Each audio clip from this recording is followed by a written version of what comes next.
Good morning. Today we are taking up analysis of chapter 2 of Sons and Lovers by D.H. Lawrence. In this chapter, or rather, this chapter mainly serves the purpose of providing incidents of battles and differences between the couple. We also see that after his drun- drunken outburst, he feels feels ashamed, and then he forgets about the fight, but his confidence gets shaken. He even tries to make amends by coming home directly after work, rises up early, prepares lunch, and leaves for work even before Mrs. Morrell gets up, as her due date is approaching. He tries to lend his hand for help in her work. Besides this,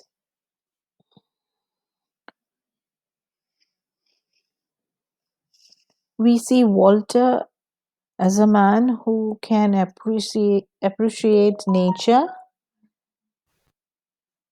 as he works in a mine, which is below the earth. He sees the mine as an extension of the natural world. So he can be seen as a man who has been shaped entirely by his surroundings or environment.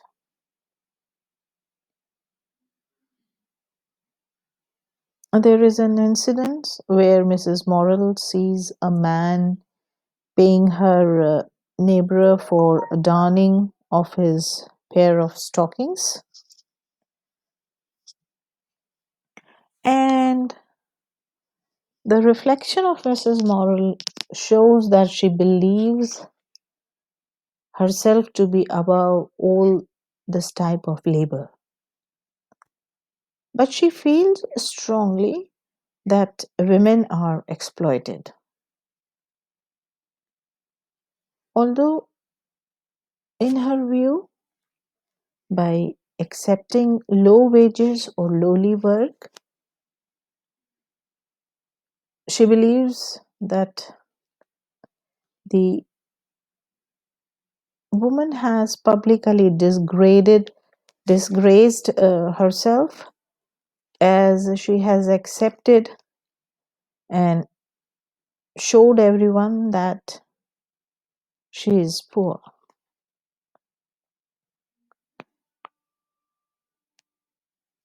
Besides this, we find that sewing and domestic work as the duty of a woman solely.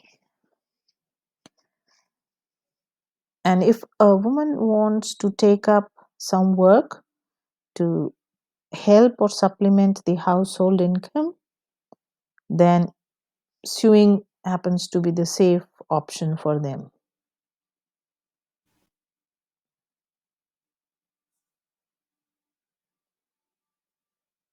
We find that Mrs. Morrell feels lucky that despite having flaws, her husband is a considerate man who helps in domestic work.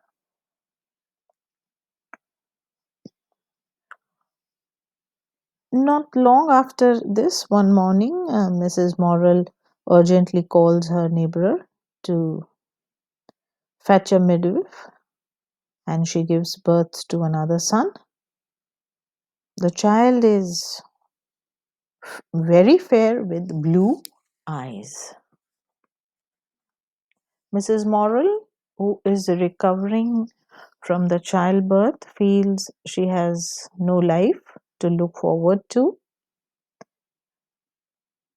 She loves her children but is not satisfied by her situation or of her married life.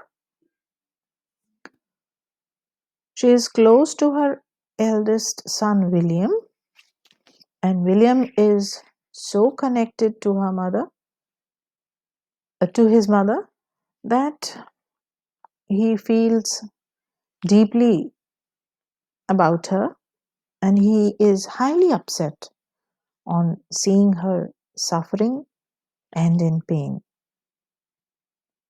This, although amuses his mother, but she is deeply touched.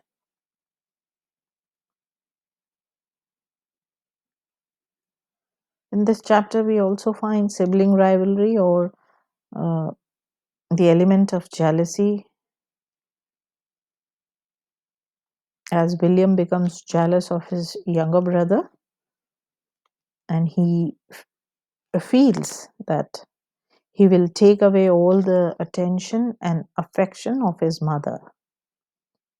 He even finds the child nasty.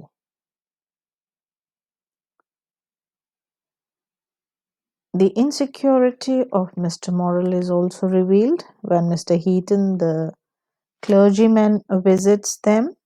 Mr. Morrel, when he returns, makes fun of his profession, and the picture he presents in front of others is laughed at. He later on on the dwells and or rather complains about amount of labor he has to put, and then he complains about his headache. His uncouth behavior disgusts William. Mr. Morrel senses that his wife has been undermining her authority,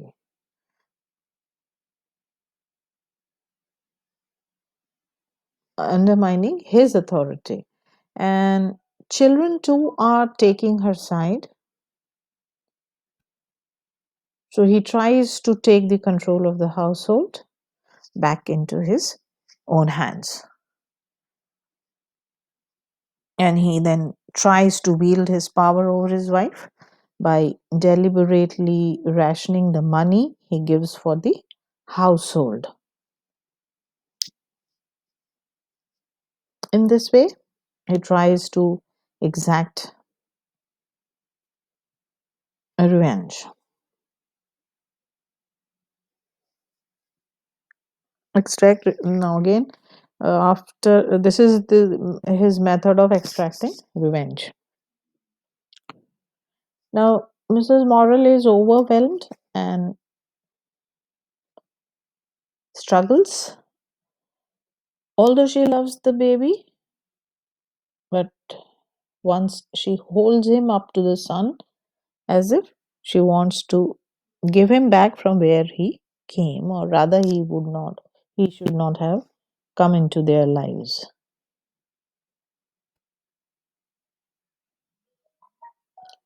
And later, she feels she should name him Paul. Again, Paul's name is associated with the Christian Saint Paul. We discover that Mrs. Morrel does not want to provoke her husband, as she understands he tend he becomes violent when provoked. But at the same time, she has her self-respect to protect and stands when she feels that she is not being properly treated. Once, when Moral comes home and demands that she must prepare dinner, she refuses, and then he throws the drawer towards her in anger and hurts her and cuts her forehead. On seeing her bleeding, he immediately tries to help, but we feel that he wants respect from his wife, but he resorts to violence, and then he further loses his respect.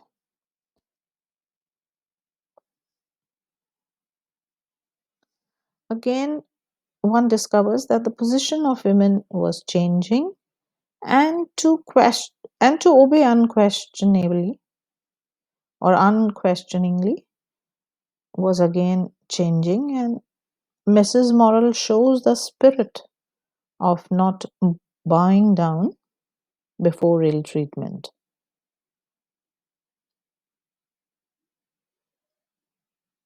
She tries to hide the truth from her children as how she got hurt so as not to turn them against their father, and this is a noble act of her.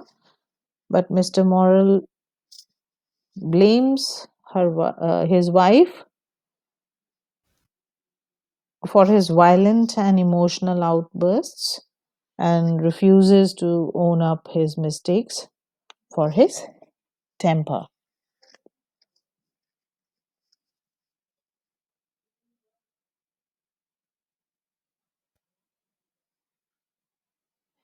She is financially reliant on him, and even after cutting her finances,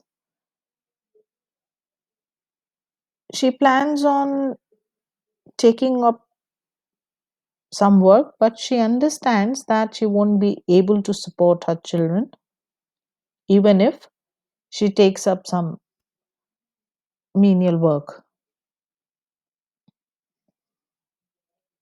And we come to know that Moral has a great deal of power over her, but his threatening for leaving her is again, he makes himself a laughing stock.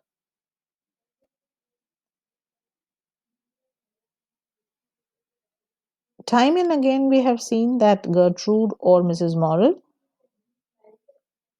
is an intelligent woman